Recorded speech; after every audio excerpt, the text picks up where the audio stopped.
Centaur by Declan Murphy and Amy Rao.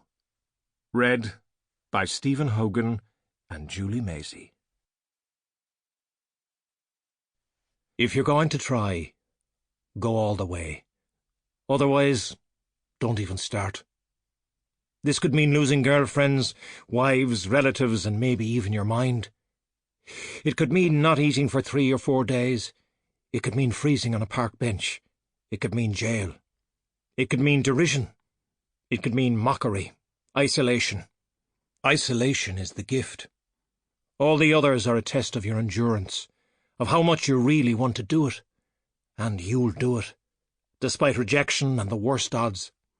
And it will be better than anything else you can imagine. If you're going to try, go all the way. There is no other feeling like that. You will be alone with the gods, and the nights will flame with fire. You will ride life straight to perfect laughter. It's the only good fight there is. Charles Bukowski, Factotum.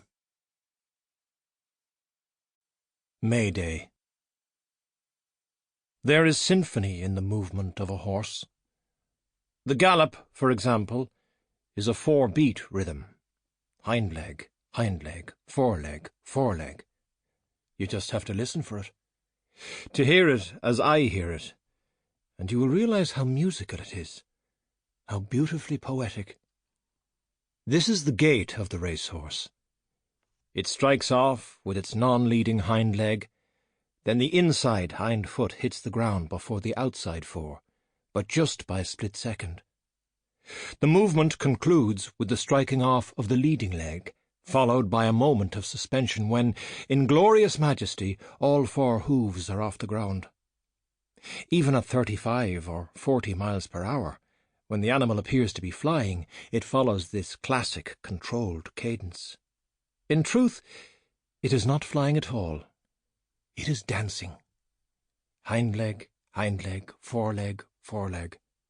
I can hum it in my head. I have always followed this beat when I ride, moulding my body to the rhythm of my horse's stride pattern.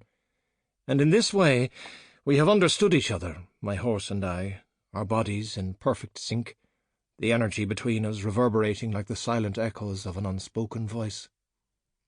This is how I have always ridden, by an instinct, deep and wonderful. It never failed me, until the day it did. May Day, Monday the 2nd of May, 1994, was a typical spring day at Haydock Park. The sun was shining brightly through a cloudless azure sky. The stands were packed with holidaymakers looking to have a grand day out. A gentle breeze blew across the racecourse, carrying happy voices, the tinkling of glasses, the familiar, very particular scent of the horses. Ominous feelings seemed improbable in an atmosphere like that, and yet I was troubled. Just the day before, Ayrton Senna had died in a fatal crash at the San Marino Grand Prix. I was haunted by this, by the emotions swimming around inside my head like demons. I couldn't quite compute them.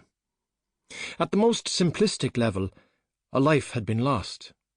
That in itself was profoundly tragic. But it was more than that. Senna was no ordinary man.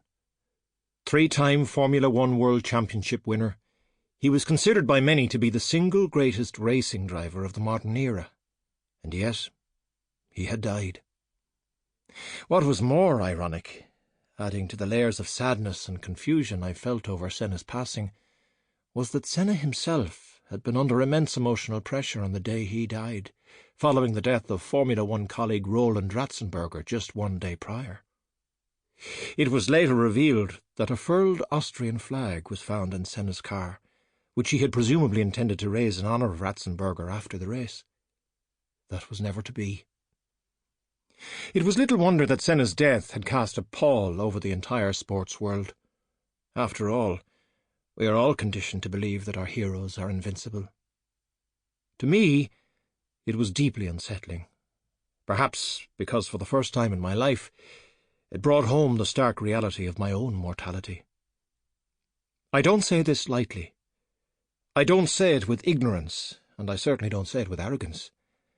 I'm just telling you the truth. Sample complete. Ready to continue?